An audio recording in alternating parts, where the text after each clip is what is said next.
Informasi lain pemirsa, Badai PHK memutuskan atau pemutusan hubungan kerja menghantui tenaga kerja Indonesia pada tahun ini. Bahkan pada awal tahun 2025 tercatat lebih dari 18.000 tenaga kerja menjadi korban PHK.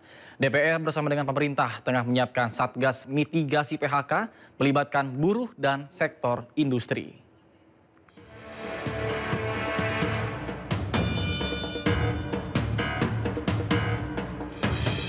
Awal tahun 2025 menjadi periode penuh tantangan bagi dunia ketenaga kerjaan Indonesia. Gelombang pemutusan hubungan kerja (PHK) melanda berbagai sektor industri, meninggalkan ribuan pekerja dalam ketidakpastian. Data Kementerian Ketenagakerjaan menyebutkan, dalam periode Januari-Februari 2025 terdapat 18.610 tenaga kerja menjadi korban PHK.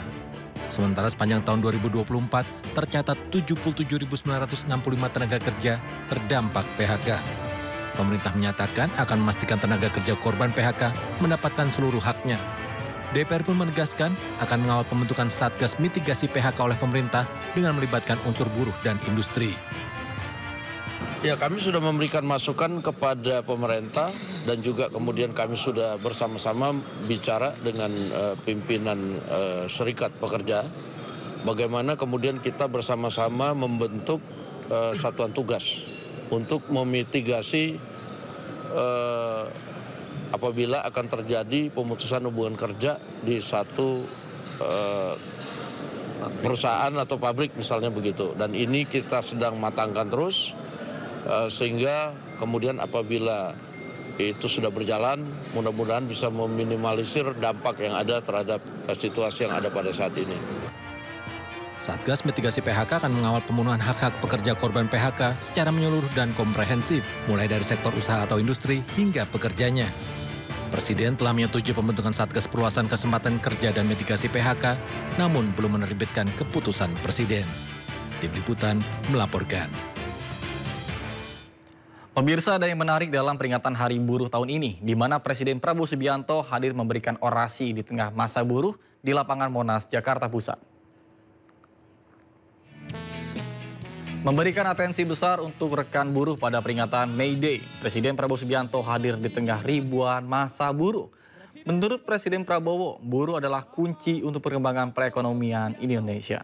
Selain itu, setiap sektor pun baik pemerintah, swasta, pengusaha, dan juga buruh harus saling bekerja sama untuk menggerakkan roda ekonomi nasional. Presiden Prabowo sendiri merupakan presiden pertama dalam 60 tahun terakhir yang hadir dalam peringatan Hari Buruh. Selamat Hari Buruh Internasional 1 Mei 2025. Bapak Prabowo Subianto. Pemirsa, Presiden Prabowo melakukan orasi dalam peringatan Hari Buruh di Monas, Jakarta Pusat. Presiden menegaskan negara berpihak pada para buruh dengan salah satu membentuk Dewan Kesejahteraan Buruh Nasional untuk memberikan masukan kepada Presiden mengenai peraturan perundang-undangan yang tidak memihak para buruh. Saya ingin memberi hadiah kepada kaum buruh pada hari ini. Saya akan membentuk segera Dewan Kesejahteraan Buruh Nasional yang akan terdiri dari semua tokoh-tokoh pimpinan buruh seluruh Indonesia. Dan mereka tugasnya adalah mempelajari keadaan buruh dan memberi nasihat kepada Presiden mana undang-undang yang nggak beres, yang nggak melindungi buruh. Mana regulasi yang nggak benar, mereka memberi masukan ke saya dan segera akan kita perbaiki, saudara-saudara sekalian.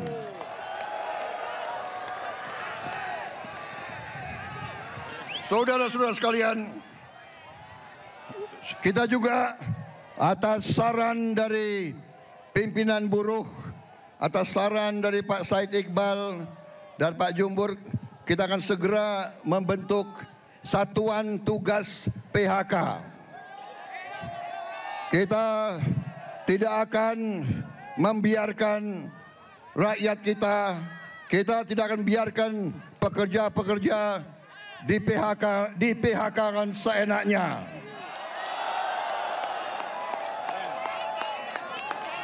Bila perlu, tidak ragu-ragu kita, negara akan turun tangan, saudara-saudara sekalian. Usai menyampaikan orasi di hadapan ribuan buruh di lapangan Monas, Jakarta, Presiden Prabowo Subianto sempat melepas topi dan baju, kemudian dilemparkan ke tengah massa buruh yang berkerumun. Aksi lempar topi dan baju Presiden Prabowo disambut antusias massa buruh.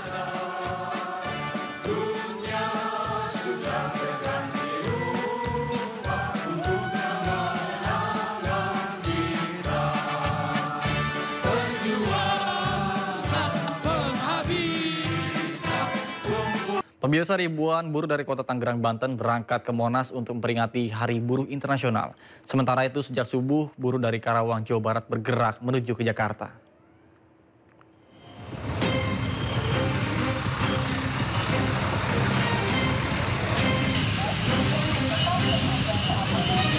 Ribuan buruh seprovinsi Banten sejak pagi berkumpul di parkiran kawasan industri Gajah Tunggal Tangerang untuk berangkat ke lapangan Monas Jakarta memperingati Hari Buruh Internasional.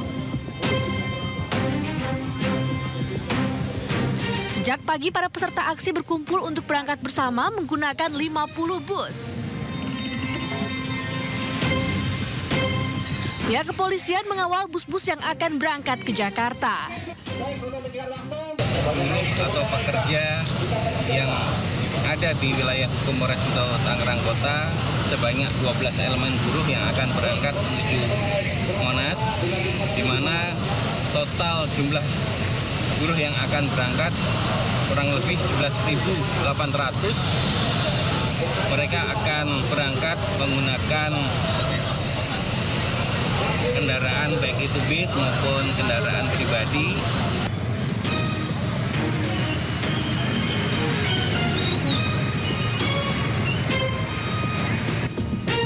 Sementara itu, ribuan buruh dari berbagai serikat di Karawang, Jawa Barat berkumpul sejak subuh untuk berangkat ke lapangan Monas, Jakarta.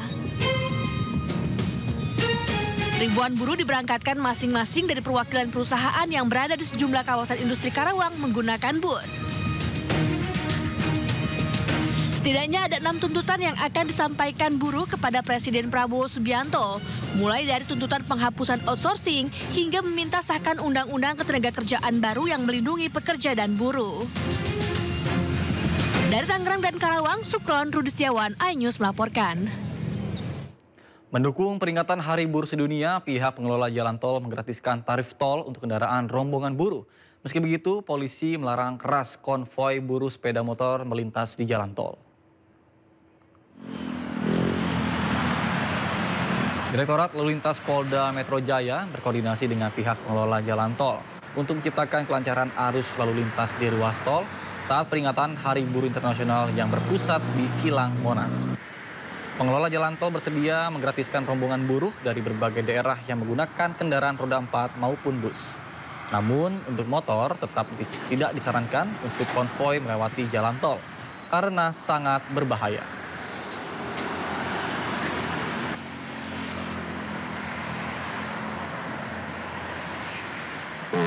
Tol digratiskan.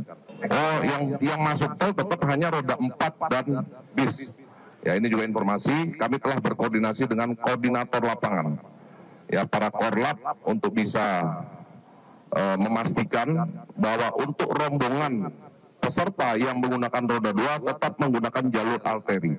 Dilarang keras, ya, untuk melakukan perjalanan di dalam tol karena akan sangat berbahaya.